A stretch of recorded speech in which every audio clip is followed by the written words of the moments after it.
বউকে নিয়ে কেন এই রাস্তায় নামছেন বিক্রি করতে? ভাই হোয়াট? এই তো বলে বিয়ে মানুষ দেখ। ও মাই গড, এটা কি? এটা কি দিয়ে পেট বানিয়ে নিয়ে আসছেন আপনি? দেখি দেখি।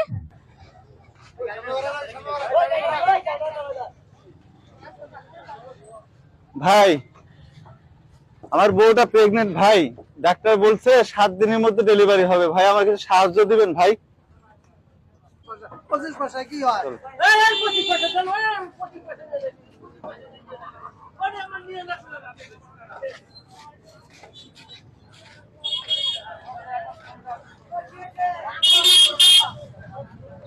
আপা আপা আমার বউটা প্রেগনেন্ট, ডাক্তার কইছে যে 7 দিনের ভিতর ডেলিভারি হবে, সিজার করতে হবে, কিছু সাহায্য দিবেন?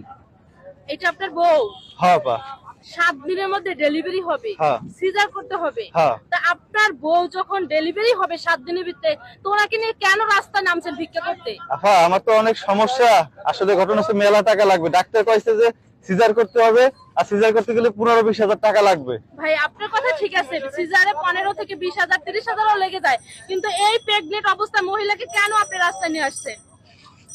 দেন না আপা, কিছু সাহায্য দেন না। সাহায্য তো দেব ভাই, সাহায্য আসলে কাজটা আপনি ঠিক করেন নাই। আমার জানি কেমন সন্দেহ সন্দেহ লাগতেছে ওনাকে দেখে। এই চলো তো, চলো। এই, এই, ভাই, ভাই, এই, ভাই, ভাই, ভাই, ভাই, এই, এই, এই, দাঁড়া, এই, এই, ভাই, এই, এই, ভাই, এই, এই, পতি ভাই, দাঁড়া, দাঁড়ান পতি। আচ্ছা, এই, দাঁড়া, তাড়াতাড়ি আসো, তাড়াতাড়ি আসো, তাড়াতাড়ি আসো। ভাই, আমরা ভাই, এই, দাঁড়ান তো, দাঁড়ান, কি অবস্থা, মানে কি শুনেন না? আশ্চর্য অদ্ভুত লোক তো আপনারা, দাঁড়ান। এই, দাঁড়ান তো, কই যাচ্ছেন আপনারা? আসো আসো, এই জায়গায় দেরি করা যাবে না। আমি আপনাদের পিছনে আর ছাড়বো না। দেখি আপনার সমস্যা কি? আপনারা যখন আমি আপনার বড় কথা কইলাম যে সন্দেহজনক মনে হইতাছে, আপনি কেন পালাই এলেন? হ্যাঁ, সমস্যা কি? এই মেয়ে কথা কন না কি লাগা? আসলে আপনার চেহারাটা দেখি, দেখি চেহারাটা। হ্যাঁ, আরে দেখি আপনার দেখি কি অবস্থা। আচ্ছা ভাই, আপনার সমস্যা কি? আপনার হাত পা কাঁপছে কেন? আপনি কথা বলতে পারছেন না কেন? আচ্ছা কি? আপনার সমস্যা কিসের জন্য? আমরা বিক্রি করছি, আমাকে বিক্রি করবে দেন।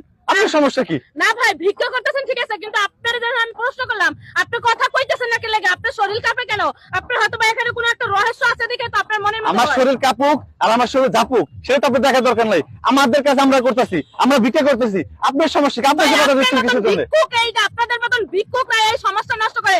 বউর যা 7 দিনের মধ্যে ডেলিভারি হবে, সেই বউকে নিয়ে কিভাবে রাস্তা নামে ভিক্ষা করতে? আপনি কি মানুষ না অমানুষ? এই আপনি শোনেন, বুঝেন না কিছু? কথাবার্তা ভালো করে বলবেন। না, এটা তো আপনার কাছে ভালো করে খয়রাত বলছি। চাইছি, আপনি খয়রাত দিলে দিবেন, না দিলে না দিবেন। এত কথা বলেন কিসের ভাই, জন্য? আপনি ভিক্ষুক ভিক্ষা চাইতে পারেন, কিন্তু তার মধ্যে তো সমস্যা হতে পারে। এটা তো হ্যাঁ। আমাদের জনগণের দেখার বিষয় আছে, জনগণের তাই না? দেখার বিষয়। কি হইছে এখানে? কি হইছে? আসলে ভাইয়া এই যে লোকটাকে দেখতে পেয়েছেন না, উনি হচ্ছে ভিক্ষুক একজন, আর এই যে বোরখা পরা ওইটা হচ্ছে ওনার ওয়াইফ। কিন্তু ওনার মানে পেটটা দেখে আমার জানি কেমন সন্দেহজনক লাগতেছে। মানে আপনার বউ? হ্যাঁ ভাই, আমার বউ। এইটা আপনার বউ? বউ সমস্যা এটা, হচ্ছে হ্যাঁ? ভাই, আমার বউ হচ্ছে হলো প্রেগনেন্ট। হ্যাঁ। ওই ডাক্তার কইছে যে 7 দিনের মধ্যে ডেলিভারি হবে। হ্যাঁ। অনেক টাকা লাগবে সিজার করতে ভাই। এখন 20,000 টাকাও লাগতে পারে, ওষুধ পানি কেনার জন্য আরো বেশি টাকা লাগতে পারে। এই জন্য আমি ভিক্ষা যাচ্ছি। আচ্ছা, 7 দিনের মধ্যে যার বউ ডেলিভারি, তার বউরে নিয়ে এইটাই এইভাবে তো আমার রাস্তাঘাটে কথা, বের এটা তো হচ্ছে আমার বলেন? কথা, এটা তো আমার কথা। এখন ভাই আর তো এছাড়া কিছু করার নাই, টাকা পয়সা তো ঠিক আছে দরকার আছে। ভাই, আপনি তো ন্যাকামি আচ্ছা, করতেছেন, আপা। আর কিছু করার নাই। আপা দাঁড়ান দাঁড়ান দাঁড়ান, আপনি হ্যাঁ তো ভাই। মেয়ে মানুষ না? হ্যাঁ, হ্যাঁ। দাঁড়ান। ও আপনার মুখটা একটু খুলে আমি খুলি আপনার এই, চুপ, আমার বউ চুপ, পর্দা চুপ, করে, সরান। চুপ, কিসের পর্দা? এ বাবা, এরকম স্বামী হয়েছেন, বউকে পর্দা করা শিখেছেন, তাহলে বউকে নিয়ে কেন এই রাস্তায় নামতে বিক্রি করতে? ভাই হোয়াট? এইটা বলে বিয়ে মানুষ, দেখছেন কি অবস্থা? এই দেখি, আচ্ছা দেখি, এইটা বলে মেয়ে মানুষ। একটা মেয়ে মানুষের কখনো দাড়ি মুখ জ্বালায়? ওকে, আমিও দেখতেছি ভাই, মোবাইলটা ধরেন। দাঁড়ান, ছেলে মানুষ তো করে। এই, ধরেন, আমি একটু আমি যদি ছেলে মানুষ হতো বদমাইশ জানি কোথাকার, ভিক্ষা করতে আসছেন, ভাই, দেখেন? দেখি, দেখি, দেখি। ভিক্ষা। আস্তে আস্তে আস্তে, এই, চুপ করেন আপনি, একবার আস্তে, আপনি চুপ করেন। ও মাই গড, এটা কি? এটা কি দিয়ে পেট বানিয়ে নিয়ে আসছেন আপনি? দেখি দেখি, চিন্তা করেছেন, চিন্তা করেছেন? হ্যাঁ, এ কি অবস্থা এগুলা? এই এই এই, এই ধরো ধরো ধরো। এই কই দাঁড়ান দাঁড়ান দেখেন, আপনারা সবাই দেখেন। এই আপনারা সবাই এদিকে আসেন, এই পাশে আসেন সবাই, ভিডিও করার দিয়া।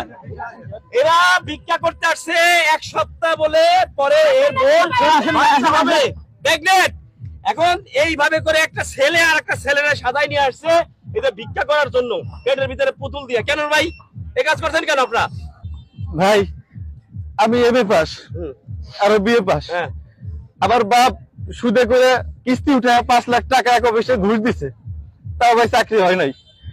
এখন বাধ্যতা বলে রিক্সা চালাতে পারি না। রিক্সা চালাতে গেলে যদি মনে করেন কেউ দেয়, আমার বাবা দেয়, তাহলে স্টক করে মারা যেতে পারে। আর আমি এত টাকা পয়সা করে পাবো? আপনি এমএ পাস, হ্যাঁ ভাই। আপনি বিএ পাস? আসলে হ্যাঁ হ্যাঁ হ্যাঁ ঠিক আছে, হ্যাঁ দেখো যান কি করেন আপা, কি কইছেন? হ্যাঁ ঠিক আছে, এমএ পাস করে রিক্সা চালালে সম্মান দিত, সবই ঠিক আছে ভাই, আপনি যে কথা বলেন তাও ঠিক আছে। আপনার 5 লাখ টাকা দালালে নিয়ে গেছে ঘুষ খাওয়ার কথা কইয়া। ঘুষ খাওয়ার কথা কয়ে। আচ্ছা ঠিক আছে, এখন ঘটনা হচ্ছে যে আপনারা যে কাজটা করছেন, আজকে মনে করেন যে আপনি ওনাকে প্রেগনেন্ট সাজাইছেন, প্রেগনেন্ট সাজাই আপনি ভিক্ষা করতেছেন। আল্লাহ না করুক যদি সত্যি সত্যি একজন গরিব মানুষের এরকম বউ প্রেগনেন্ট হয়, সিজার করার টাকা না থাকে, ওনরা যদি এরকম ভাবে ভিক্ষা করতে আসে, এই যে মানুষগুলো দেখলো এরা কেউ কিন্তু ভিক্ষা দেবে না, তাদেরকে দেবে? ভিক্ষা দেবে? আপনারা শিক্ষিত লোক হয়ে যে কাজটা করছেন ভুল করছেন। আমার একটা কথা দর্শক, এই ছেলেটা এমএ পাস, এই ছেলেটা বিএ পাস, এরা পেটের দায়, ক্ষুধার জ্বালায় পেটের ভিতরে পুতুল বেঁধে এরা ভিক্ষা করতে আসছে। আমরা সচেতন মানুষ যারা আছি, পেটের ভিতর থেকে এই পুতুলটা টান দিয়ে বের করে নিয়ে আসছি। কিন্তু আমাদের দেশে যারা ঘুষ খাইতেছে, সুদ খাইতেছে, কালোবাজারি করতেছে, তাদের পেটটা ঘুষ খাইতে খাইতে এত বড় হয়ে গেছে, তাদের ভিতর থেকে এরকম পুতুলের মতো যদি ওই ঘুষের অবৈধ পয়সাগুলো টান দিয়ে বের করে নিয়ে আসতে পারতাম, তাহলে আমাদের দেশে কিন্তু এরকম চিটারি বাটপারি চলতো না? চলতো? চলতো চিটারি বাটপারি চলতো? তাই আজকে ছোট ছোট অন্যায় অপরাধ যারা করতেছে আমাদের সামনে আমরা ধরতে পারতেছি, কিন্তু আমাদের দেশে ঘুষের মতো অপরাধ যদি না থাকতো, ঘুষ না খাইতো, এরকম এমএ পাস ছেলে চিটারি করতো না, এমএ পাস ছেলে ভিক্ষা করতো না, এমএ পাস ছেলে রিক্সা চালাইতো না। তাই ঘুষখোর, সুদখোর, কালোবাজারি যারা আছে তাদের একদিন না একদিন পতন হবে। তবে একটা কথা আপনারা মনে রাখবেন, রিজিকের মালিক কে? আল্লাহ। আজকে আমরা গরিব মানুষ শাক দিয়ে ভাত খাচ্ছি, মাছ দিয়ে ভাত খাচ্ছি, সুন্দর করে রান্না করে সুস্বাদু ভাবে খাচ্ছি। আর যারা ঘুষখোর, তারা ঘুষের টাকা নিয়ে পচা তাড়ি মদ এইগুলা খাইতেছে।